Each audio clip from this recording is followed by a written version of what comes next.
Hey guys, I want to welcome you to the weekly Wednesday for the Financial Freedom newsletter, where every week, every Wednesday, we delve into something inspirational, motivational, something excerpt taken from the Financial Freedom weekly newsletter.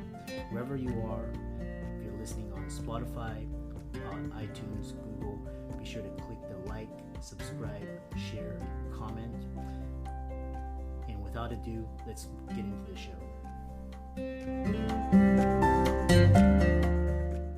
Hey guys, welcome to this week's podcast episode for the Financial Freedom Podcast. I'm your host, Dr. Christopher Liu.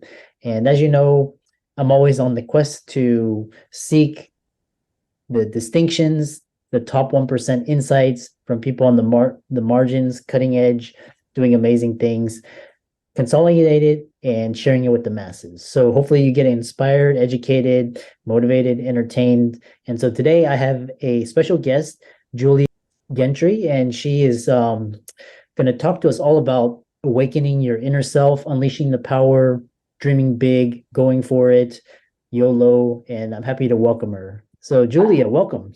Thank you. It's a great introduction. Yeah. I was just on the last podcast and I was like, you never know when is your last day, so you might as well go for it every single day. So good. It takes us back to like the early 2000s. YOLO was totally it back then.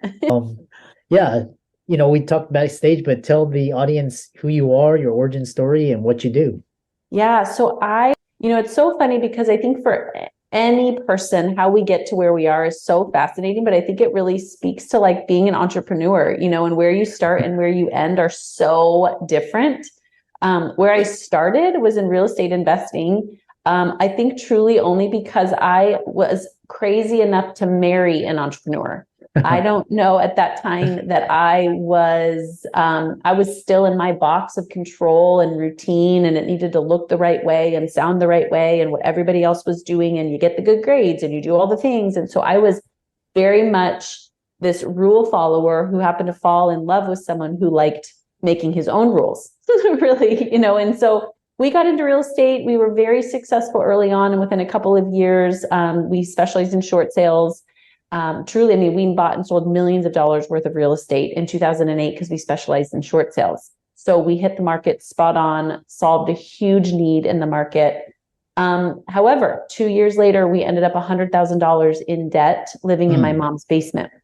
And so for me, that was such a pivotal time in my journey because I realized that there's more to making business than just making money. It's one thing to make it. It's another to keep it. It's one thing to get married. It's another to stay married. It's like there's this law of sustainability that was such a huge time in our life at that point. But it led me to business coaching. So I had the opportunity to lead some mastermind groups and led some of the fastest growing mastermind groups in Denver, teaching process mapping, strategic planning. A lot of the things that helped me be successful and all of the things that helped me fail miserably. I was giving back to ensure that people learn the lessons that I learned, in a simpler fashion. But that's where this journey of where I am today started, because at that time, that's where I learned about the gap. And the gap is the difference between here's what I have and here's what I want. Here's where I am and here's where I want to be. And a lot of us think we can Google 1, 2, 3-step guides, and we can hire another coach, and we can do another thing. And I started to recognize that it's almost like the more we Google, the less we know. And so that's where I started doing mindset, heart set, growth coaching, which led me to today, which led me to writing the book and actually helping people bridge the gap, unlock the dreams, get rid of the limiting beliefs, like get their mindset, heart set, skill set right to actually do the things that they want to be doing. And very inspiring story. And so we can during we're in a downturn now, the last 3 years for a lot of people. This advice I ever got was during downturns, try and break even, but really work your ass off, and when it flourishes, you'll rip. So what are some of the resources that people can, they're building businesses, they're toughing it out, they're grinding. What are some of the resources that helped you? Yeah, I think again, I have trained myself, right? I think, let me say it this way first. First and foremost, what we have to understand about being incredible people who want to accomplish our dreams is that growth is not just about learning another skill. It's about unlearning, right? Mark Twain says, it's not what I know that hurts me. It's what I think I know that just isn't so. So for me, mindset, heart set, skill set is crazy important, because skill set with the wrong mindset all day long won't work. Ask me how I know. I mean, I work with thousands of people. I mean, I even work with extremely successful people. They make anywhere from 10 to $50 million a year, who even have the quote unquote right skill set, but their mindset and heart set, right, is not in alignment, and it's keeping them stuck, right, in other areas of their life, right, or taking it and scaling even more growth. And so I'm fascinated around mindset, heart set. So what I would tell people in any market, right, and what's helped us be successful is generally the people who are the most successful, number one, have the right mindset. Number two, they have the right heart set. And number three, they generally do the opposite of the general population, right? Like they go the other way, right? So when everyone else is buying, you should be selling. When everybody else is selling, you should be buying, right? Like, so I think that what's really fascinating and why I wrote this book too, is this book is about, it's not hard to recognize what's going on around me. Anyone can do that. Look at the news, social media, right? I have to actually have a dream that's big enough on the inside of me that I know how to pull that out in the world around me. Therefore, I'm not here to ask the world to give me something it was never designed to give me. I have to be so committed and convicted to the dream, to the thing I see on the inside of me, that the world will see it once I create it. And am I willing, bold enough, crazy enough to build it before you do? That's the power of dreaming, is actually creating a world from the inside out, not the outside in. Yeah, I love that. That's actually the first time I've always heard skill and mindset, but never heart set, and which really brings me to this idea is how to align with, some people call heaven, some people call it dharma, destiny. How do you align that to mobilize, get moving, and make an impact? So good. I mean, I am of faith, right? God is a huge, huge role in my world. And to be totally honest, I mean, I grew up in a Christian home. I knew intellectually a lot about God.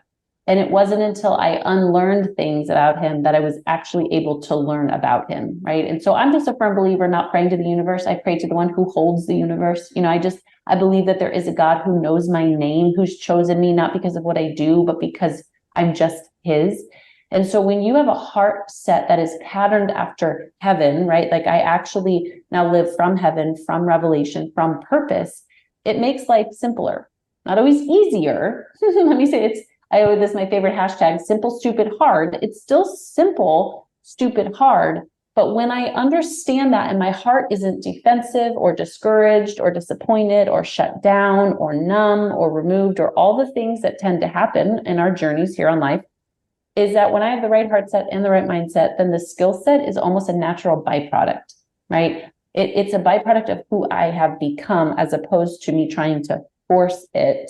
It's a byproduct. Yeah, I love this idea of forcing. How do people, so when, entrepreneurs, they're building and they come up these like either obstacles, frustration, could be roadblocks. How do they tell if it's signals from the universe, whether, to continue, if it's a trial, if they're on the wrong path, do they need to pivot? Like what kind of, is it their intuition? What tools can help them? So good. So I actually have a whole chapter in my book about this. It's called Conviction. What's your burn? And the thing that I say all the time is, number one, whoever said that hard is bad. A lot of us, I think we live in a world right now that tells us that hard is bad, right? We get a little bit of resistance and, oh my gosh, I'm doing the wrong thing. Or, we start a business and nobody buys it. And we're like, see, I told you it's not going to work. Or, I go into real estate in 2008 and then the market shut down. You're like, I easily could have said, oh my gosh, this is the wrong time and the wrong place. And this is impossible. Well, either you think you can and you're right, or you think you can't and you're right. Okay. So I think that part of what I talk about in my book is our limiting beliefs and our desires to be right as people. And so I will find whatever I want to be true, I'll find it to be true. Now, on top of that is that whoever said hard is bad doesn't understand the law of labor, which basically means like if you and I go into the gym and I say to you, hey, Christopher, I want to be fit. you're going to go, great. Like, right. Even if I go, hey, God, I want to be more patient. Hey, God, I want blessings. Like, hey, Christopher, I want to be stronger. What are you going to do? You're going to tell me to give you 100 push-ups. And then I'm going to look at you and go, why? Did I do something wrong? Am I bad? Why would I do that? That hurts. I don't like it. God, why are you giving me this obstacle? Why are they saying no? Why? On all of a sudden, like if I'm Christopher or God, I'm like, what do you want? Like you said, you wanted to be strong. You have to do push-ups. You have to feel the burn. You have to lift till failure. So I think a lot of times we're looking at these obstacles as that this is breaking me, when the reality is it's there to make you. It's there to refine you. It's there to ask you, what do you really believe? Do you really believe in this business, or just on a good day? Like, do you really want to be married, or do you just like the idea of being married? Like, do you really want to understand how to build wealth, or do you just want to make a lot of money and spend a lot of money? Because those are two totally different mindsets. And so for me, a lot of times this again is more around a mindset of someone of, what if every moment is just asking you, what do you believe? Do you believe in your business? Do you believe in the long-term game? Like we say we believe all these things. And I think that the world is just giving us an opportunity to lift till failure, to feel the burn a little bit, right? That's my belief on it. So ultimately, if someone's like, well, I don't believe, well, then get out of the business. Well, it's not what I really want. Well, then stop. Like nobody says you have to keep doing it. But if you're going to keep doing it, then you are not crazy in being, you're not the only one who's going to have resistance, and the resistance isn't bad. Yeah, I love that. No, it's like, it's how you perceive, and it's how you, and anything with when you're trying to make an impact, go against the grain, or become an entrepreneur. It's one of the most rewarding, but it's also extreme. It's a lot of hard work, and it's not easy. It's really, that's why 95+% quit. One thing is that so you talk about faith, and we're not here to promote anything, but you have when do they, so for example, they get jaded, they get cynical, they become victim, they have a hard time trusting people when life is hard. What do you tell people going through that? Huge. I love that you're saying this. We actually just, on our YouTube channel, one of our weekly lessons is all around disappointment, specifically because the number one killer to any dream is disappointment, right? But if you think about this, because disappointment, right, does hurt. If I have wanted a business and it's failed, if I have lost all my money, I talk to a lot of people who want babies and can't have babies. They want a family and they've been divorced. Like they've started a business and lost the business. Like there's tons of room for disappointment. And then generally what we do, to your point, is we blame, shame, guilt ourselves, God, and other people, and then we shut down. And now here's the tricky part, Christopher. Instead of healing, which is the only way I heal is if I'm willing to break, I patch it up, pretend like I'm fine. And then what I'm doing is I'm actually making decisions only based upon my past. So now I'm looking at my future, which is endless possibilities. Nobody's written the future, right? Like now it's a white slate. But what I'm doing is I'm looking at the past and the time that I was rejected, let down, God didn't answer me, right? I don't have money in the bank. You name it, we all have it. I'm taking that and I'm throwing it on my future over and over and over again. And so for me, I tenderly will kind of get real close with people, and I will say, honey, you have to heal. Me too. My disappointment is miles deep, right? I have a lot, just like anyone does. I got to heal. Second to that is then I'm going to have to surrender the pain so I can find my greatest place of purpose. I'm going to actually have to go deeper, not my brain. My brain only keeps me here based upon where I've been. Your heart, intuition, God's voice, your dreams and visions come from a much deeper place that your brain's never been. This is why we need dreamers in the years to come, because we need people who are willing, bold enough, crazy enough to build a new world, not based upon what they see with their eyes, but what they see with their dreams. Just because we don't see it doesn't mean we can't create it. Just because we don't have it doesn't mean we can't make it. Just because we've been hurt 1 or 1,000 times doesn't mean on the 1,001 time that puppy's going to work, so I think it's a little bit of this. We need to heal.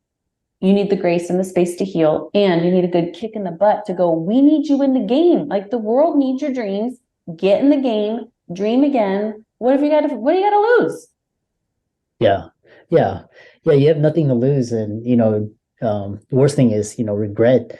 And then one thing you talk about tools in your book, and it was really interesting because I was listening to this one podcast the other day, and she was saying, especially the audience, they're doctors, and they've just gone through this stepwise. They never, it's basically you execute A, get to B, it's pretty orderly. You do that, you succeed. But then they talk about like when you experience frustration and they don't know how to emotionally cope, which I want to expand upon. And then you also talk about healing, which it's when people say heal and emotional coping, how do you explain that to people? So good. Yeah, it is a big topic. So how long do you have? Can we talk all day? I'll talk all day with you about this one. And here's why I don't, some of my answers, Christopher, depending upon when someone is listening to this, I don't want to undermine the levels of pain that people have felt. Me too, right? Like pain is very real. Trauma is very real. Disappointment. These are real. Okay. So real that I am such an advocate for healing because I have that in those places of pain of maybe why I turned to alcohol or why I would hide professionally. Like I was a learned hider and controller because the pain and the trauma that I had experienced was so debilitating mentally and emotionally that those were my coping mechanisms. And, my husband and I share our story around addiction in that we were more grade drinkers, which is people would have never said that we were alcoholics. I joke, I didn't drink a lot. I drank often, like on a Monday and Friday, it's Wednesday and it's 4:00 somewhere, but I was hiding, I was hiding from pain. I was hiding from my dreams. I was hiding and it worked so well that I kept doing it, right? Like it kept feeding my need to hide. But where I wanted to find myself, I was losing myself. And so for most people, when you're in a place of pain, what we're doing is we're turning to the food, the alcohol, work, bad relationships. Where we're trying to find ourselves, we're actually losing ourselves. So healing, by my definition, is actually going to the source where you could be healed. It's God. I call him God. God can actually heal those places. And I could actually get from him and even from myself what alcohol, food, sugar, you name it, can't give me. So generally what we're asking from those things is I need comfort, or I need someone to defend me, or I just need a time out, or I need to rest, or I need to relax. Well, what if I got those in a healthy way? Like, what if I found comfort in something that was good for me, took a nap, drank water, moved my body, cried, processed the pain with someone, actually told them like, I experienced this trauma. Most people would be like, what? Like we keep so much, so I think part of healing is that I'm actually going to the source of where I was broken, and I'm allowing God, myself, and healthy mechanisms to fully heal, process. Interesting. Yeah. And it's no easy, journey. It's really hard, especially, all the disappointments and anger, the betrayal. I love this conversation, and we could go on for hours. But how can the audience, I know you wrote a book, it looks like you have that in the background, and how can they contact you, follow you, check you on social media, and look into you? And it's just so everyone knows, they're like, wow, this is deep stuff. I love this, Krista. And here's why, like moms run for me at the playground because they're like, Julia's coming. Like she doesn't talk about the weather. She doesn't care about the stock market or the news. Like this woman like wants to know how's your heart. And then like, she means it. I love that we're doing this. You can find me on any social channel at the Julia Gentry. And then we have an incredible resource and mastermind group where we actually give people these tools, right? The tools to mentally, emotionally, and tactically bridge the gap. So we meet once a week with our mastermind group of people who go, I want more. I'm tired of hiding. I'm sick of controlling. I'm running from the addiction. I'm losing myself to work, and I'm not dreaming. I'm not alive. These people come because we are after freedom. We are after freedom in every area, and you can learn more by going to Dream. I love that, and what a fantastic way to end this conversation. Really, just dreaming big and the tools to help you get there. Mindset.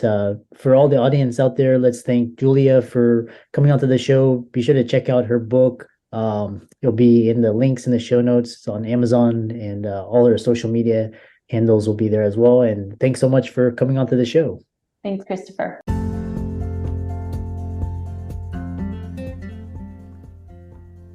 I hope you really enjoyed that wonderful, inspirational, motivational piece. Again, wherever you are listening, if you liked it, be sure to like, comment, share, subscribe. We're on everywhere: Spotify, iTunes, Google, Amazon, Audible. And without much ado, be sure to thank this show's sponsors, and we'll see you next week.